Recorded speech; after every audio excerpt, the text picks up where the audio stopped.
The idea from this video came from a chat on social media that I was having with someone who asked the question, what is the most important thing that completely changed your landscape photography? And I started thinking about this, and I came to the conclusion that there is no single most important thing. There's a couple of things that have had a very big and visible effect, but there are other things that all work together to produce an effect on the whole venture of landscape photography. And so what I wanted to do was to share these 5 tips that I think had the most impact on my landscape photography over the years. So from mastering composition to understanding light to understanding the kit that you have, these techniques are the ones that are going to help you take your photography to the next level. Whether you're a beginner or a hobby photographer or even an experienced pro, there will be something in this video that you can look at. Join me as I walk through the 5 tips, and at the end of the video I'm going to give you a practical tip of how to configure your camera for the one thing that changed my photography more than anything else.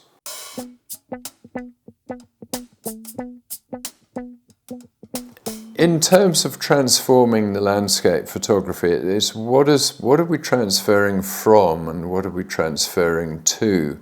So I would argue that this goes right back to why do we take photographs, and part of this is for landscape photographers in particular is the experience of sitting out there on the moor or up a mountain, wherever it happens to be, and feeling that stillness, feeling that you're sitting in a landscape that probably hasn't changed for thousands of years very much.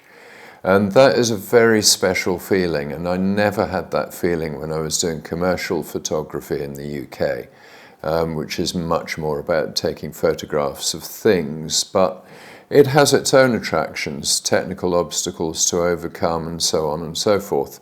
Landscape photography is a whole different kettle of fish. It's a lifestyle choice. I think most of the problems that we encounter as landscape photographers probably are shared to some degree by photographers in every other aspect of photography. So we're really talking about kit mastery. It's about learning how to use the camera to its best advantage, what you should expect from the camera, and how to do processing. Once you get to using RAW as your preferred format, and the reason that you will do this is actually, this is 6 tips. This is another tip. Photograph in RAW, you will capture much more data and you will be able to really make that photograph sing in post-processing. So fundamentally what it comes down to is kit mastery, composition and appreciation of light. If you've got those 3 things, that will be the difference. So learning how to use your kit, so you're gathering as much data as you possibly can, and the difference between 2 compositions of exactly the same thing is always down to light. So in landscape photography it's always worth waiting or learning to spot what constitutes good light, and it's much more interesting than just golden hour and blue hour. Don't just rely on these because you'll end up with rather cliched photographs. Really learn to work with the light that's available, and you'll find your favorite light. My favorite light is dawn, unfortunately, because it means I have to get up much earlier and I'm not the world's most natural early riser. So, you know, you find your own niche, find your own balance. Let's get into the 5 tips.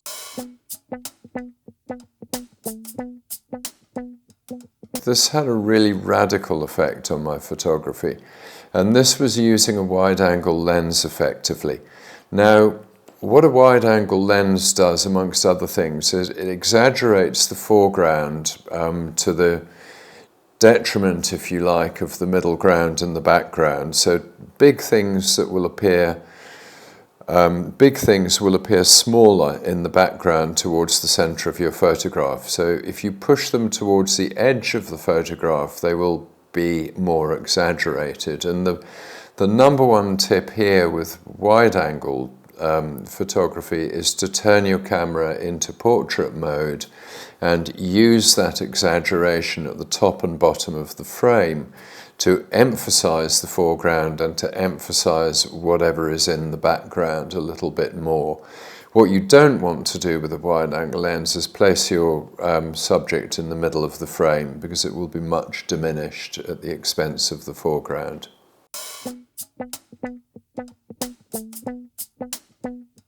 Find unphotographed destinations, unphotographed locations. Now, for me, this is really important because I want, in my own photography, to create something original and to create something that hasn't been done before.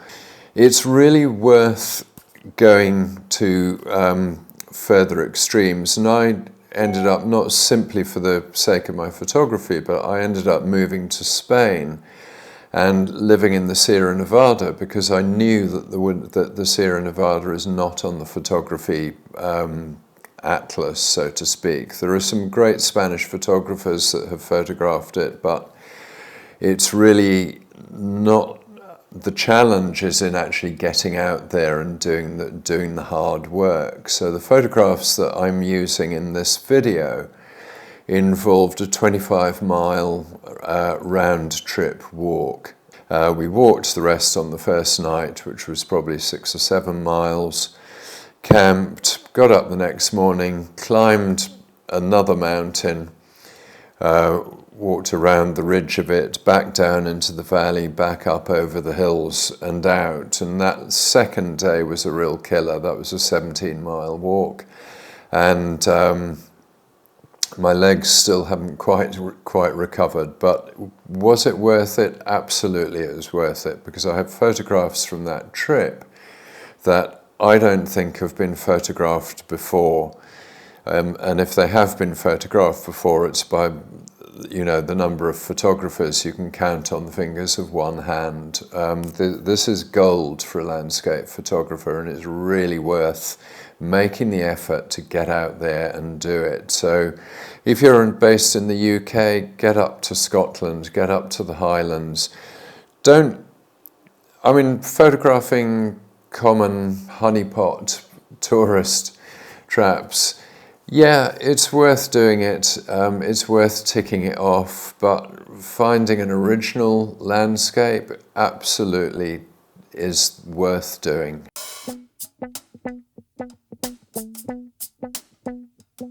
Okay guys, before we get on to the next tip, if you haven't already, please take a moment to subscribe to the channel and give this video a like. That would be really helpful to me, and it will help get this video out in front of people. Thanks very much. Okay, next top tip, and I've already alluded to this, and it's actually, for me, it was getting up earlier in the morning, or actually getting up in the middle of the night, to be fair, because you've got to get to the location, you've got to leave the car, walk, carry your kit, and be there to get that morning light. And it's transformative on a landscape. It's totally different to daytime.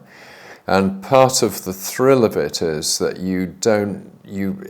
unless you really get into analysing weather forecasts, and this might be a sort of tip number 3A, is really get into analysing weather forecasts. So you can predict with some degree of certainty, or at least the probability, that you're going to have good light. You may get a cloud inversion, you may get something really unusual and really fantastic. It's really worth doing.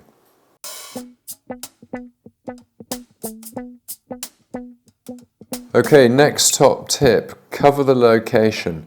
Don't simply go with the idea of getting one wide-angle shot. Really cover the location with multiple lenses if you can.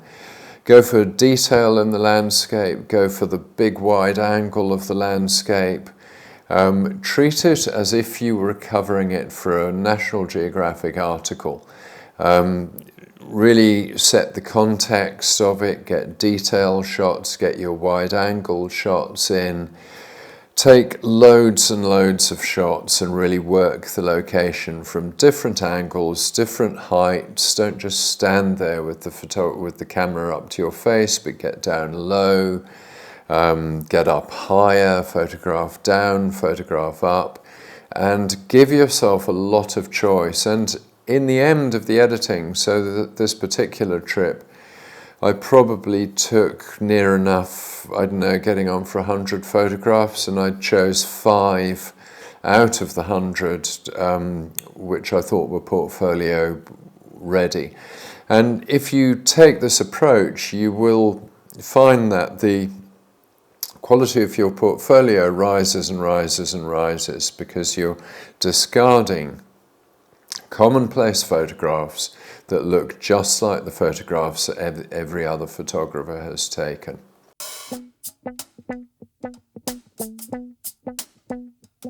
Okay, last tip. Now this is a technical tip, and it's to do with your camera, and this absolutely changed everything for me.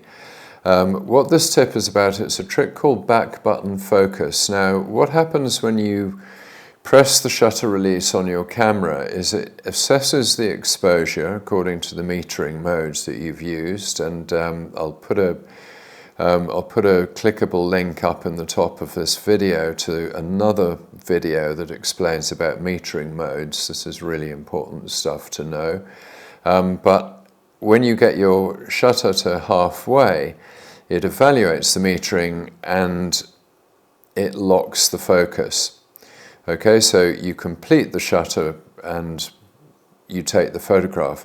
Now the problem is that one of the things we very quickly learn is that having your subject in the middle of your picture is great if the subject is a bird or a wild animal, but very often you want your sharpest focus to be off-center.